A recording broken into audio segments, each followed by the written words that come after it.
Right at this very moment, if you place a rustic glass jar costing less than $1 on your windowsill, holding a little liquid bubbling gently inside, you are holding one of the greatest secrets of botanical life. Astonishingly, the plant sitting in arm's reach from that jar is surging upward at nearly twice the speed of its twin resting across the room.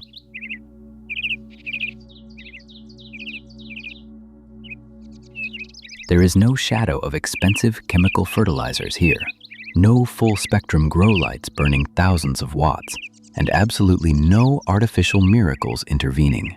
Everything begins with a simple jar, a spoonful of granulated sugar, a pinch of baker's yeast, and a small length of plastic tubing.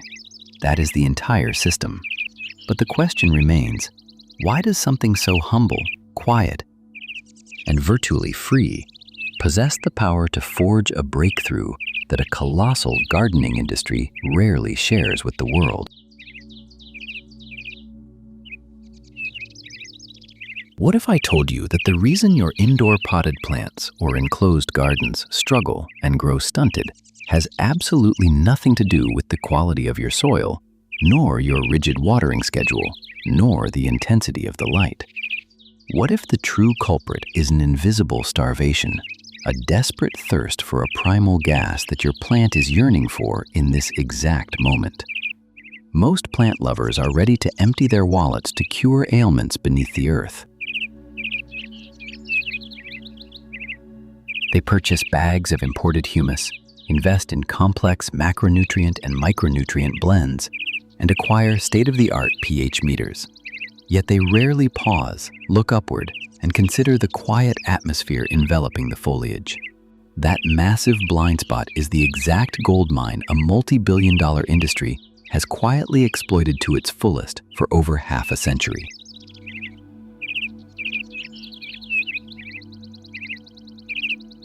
What we are contemplating here is not a fleeting gardening hack floating across the internet. It is a core foundation of plant biology that has been obscured, a principle that colossal commercial greenhouse systems have applied relentlessly since the 1970s, indirectly forcing you to pay the price for this hidden knowledge ever since. The science behind this process will shatter outdated dogmas and forever change how you perceive the living, breathing entity growing before your eyes.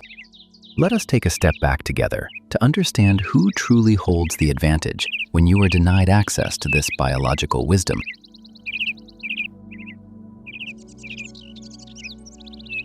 The global controlled environment agriculture market, an industry dedicated to selling pumps and enriching commercial greenhouses with carbon dioxide, CO2, is valued in the billions and constantly swelling. The beating heart of that profitable empire is an incredibly basic product, CO2 gas, compressed in cold steel cylinders, pumped straight into professional growing facilities to push the growth rate of crops to their absolute peak. To install a CO2 enrichment system for a mid-sized greenhouse, one must spend thousands of dollars up front, followed by hundreds of dollars each month simply to refill the tanks. The fact that CO2 accelerates botanical growth is neither a novel discovery nor a debated theory.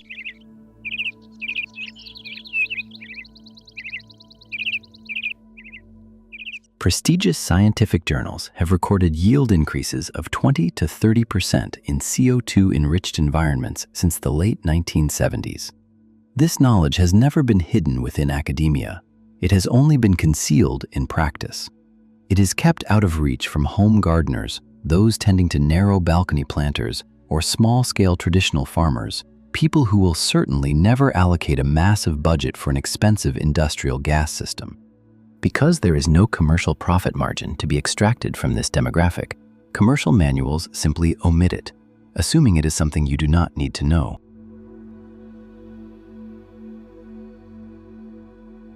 But here is the number that will leave you in quiet reflection. To sustain the yeast and sugar for a homemade CO2 reactor for an entire month, it will cost you a mere $1 or $2. Meanwhile, an equivalent volume of gas released from commercial steel cylinders will cost hundreds of dollars for that exact same time frame. That staggering discrepancy of tens of thousands of % is generated for a natural biological process that our grandparents could have easily conjured in a single, quiet afternoon. The commercial market does not merely distribute CO2 pumps. They unintentionally fabricate the illusion that enriching the air is a technique too academic, too industrial, and too far out of reach for an ordinary person to craft with their own hands.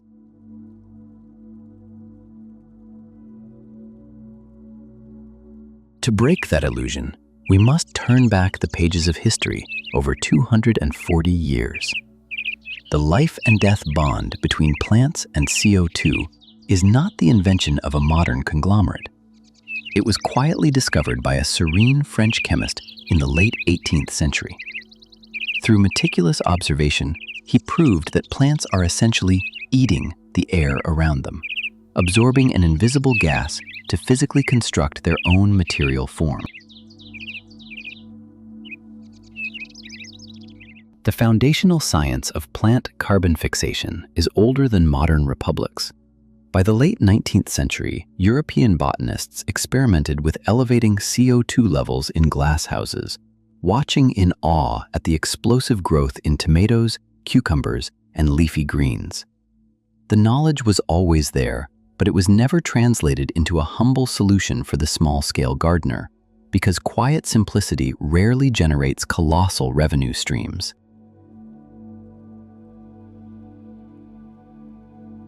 By the 1970s, greenhouses in the Netherlands and Japan discovered that maintaining CO2 levels between 1,000 and 1,500 parts per million, ppm, roughly 3 to 4 times the natural atmospheric baseline, delivered a groundbreaking 40% increase in yield for fast-growing crops. This technique swiftly became a guarded trade secret, veiled behind fogged industrial glass.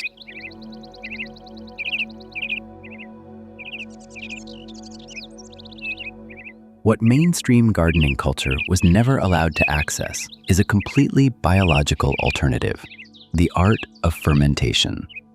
The quiet, beautiful reality is that a microorganism as tiny as yeast can exhale the same CO2 molecules as machines costing thousands of dollars, but at virtually zero cost, requiring nothing more than nourishment from sugar and warm water.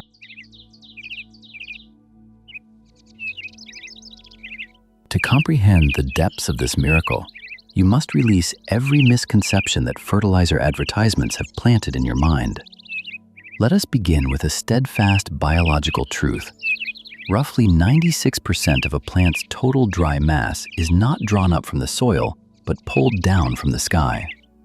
When you gaze upon a vibrant green heirloom tomato plant, from its sturdy stalk, sprawling branches, lush leaves, and heavy fruit, down to its very cell walls, that entire resilient architectural frame is woven from carbon molecules pulled straight out of the atmosphere. The earthy loam only provides trace minerals as catalysts. Water delivers hydrogen and oxygen. But carbon, the grand foundation stone of life, comes from the invisible clouds of CO2 floating around the canopy.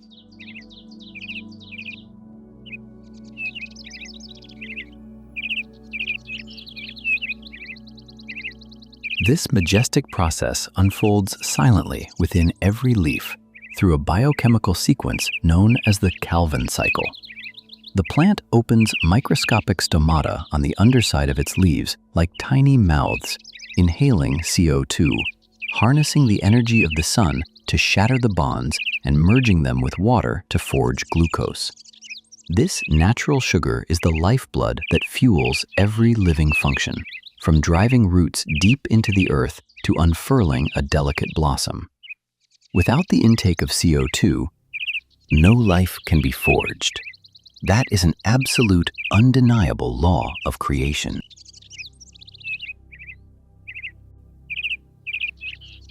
And this is the precise moment your confined garden is quietly collapsing. The natural CO2 concentration in the open outdoor air hovers around 420 parts per million. This level is sufficient for a crop growing amidst a windswept field. But when you bring that plant into a sheltered corner of a balcony, a sealed room with closed windows, or a narrow greenhouse, the tragedy begins. Under the heat of the light, the plant frantically photosynthesizes, draining the surrounding CO2 from the canopy at a pace far faster than the still, stagnant air can replenish.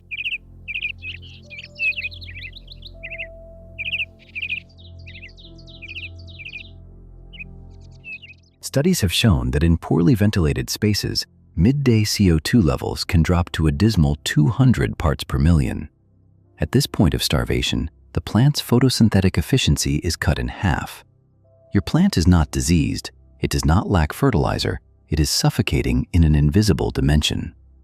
No matter how much nitrogen, phosphorus, or potassium you cram into the roots, the plant cannot grow if it lacks the atmospheric carbon building blocks to construct its cells.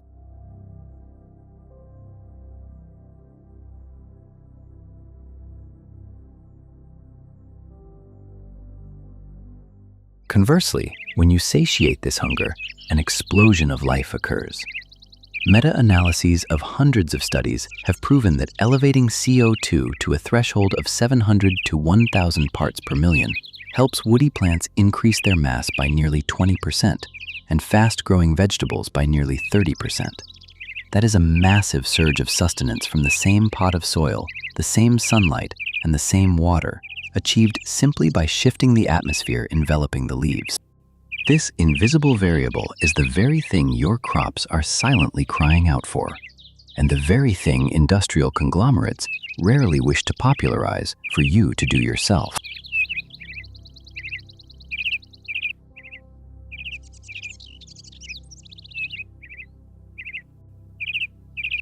Yet ecology pays no mind to financial ledgers.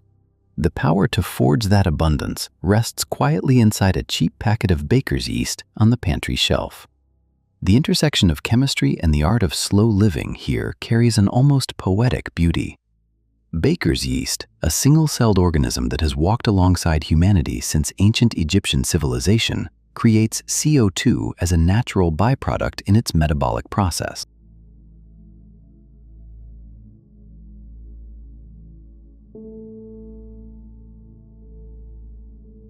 When yeast is bathed in a warm sugar water solution, it undergoes anaerobic fermentation. It calmly shatters each sugar molecule, releasing safe organic nutrients and pure bubbles of CO2. This reaction unfolds rhythmically and persistently and produces absolutely no toxic impurities that could harm your crops. The CO2 molecule rising from your rustic glass jar is identical, down to the very atomic bond, to the gas compressed in industrial machines costing thousands of dollars. Creation does not assign a social class to a breath of life.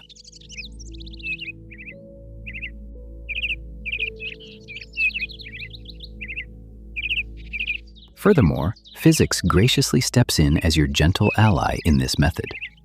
CO2 gas is roughly 1.5 times heavier than normal atmospheric air. This carries a profoundly important meaning. When the stream of CO2 escapes the plastic tubing suspended just above the plant's canopy, it does not scatter wildly toward the ceiling. It is heavy, sinking gently, slipping across every leaf blade, exactly like a slow, invisible waterfall. It pools softly beneath the leaves, where thousands of stomata are eagerly waiting with open mouths. You are not merely supplying a gas, you are engineering a microclimate drenched in life, enveloping the botanical entity with absolute precision. The efficiency of this silent delivery mechanism is so powerful that it rivals expensive active fan pumping systems.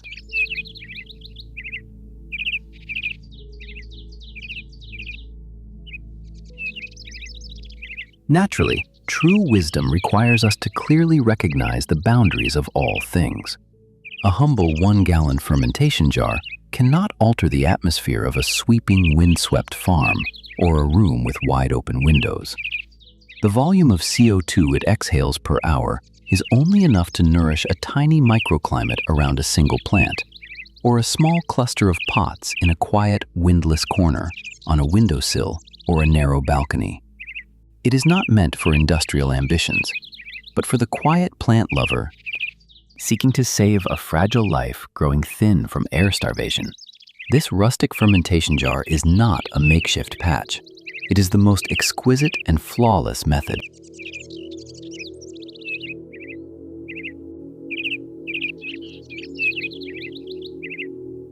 To awaken this biological engine, you need only a quiet preparation lasting less than 10 minutes. Take a glass or plastic jar with a tight-fitting lid.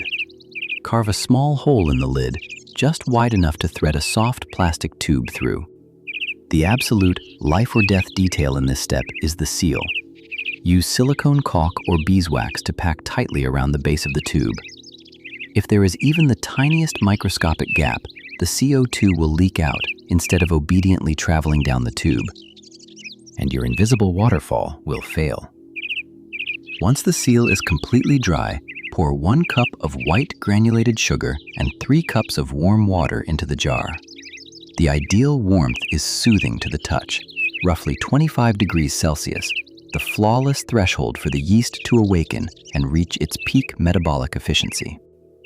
Drop the packet of baker's yeast in, swirl the jar gently to partially dissolve the sugar, and twist the lid on tight.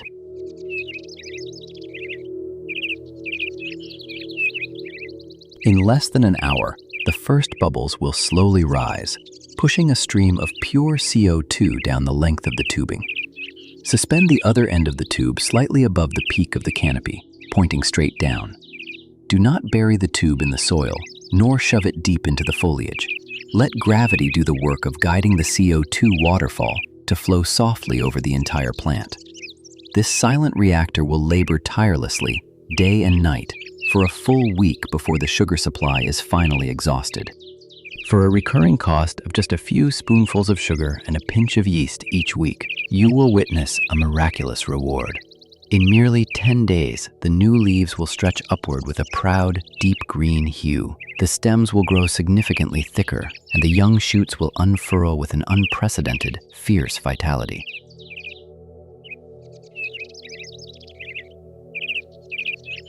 From this moment on, you are no longer a passive consumer tethered to a gardening supply market that constantly demands your costly investments.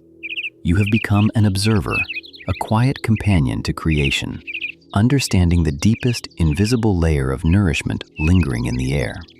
By stepping back and making way for a primal fermentation process, you have returned to your garden its right to breathe fully, to grow freely and fiercely, exactly as nature designed. Keep your mind forever still, and your hands forever tethered to the rustic, grounding rhythms of Mother Earth. For the greatest abundance often hides within the quietest of breaths.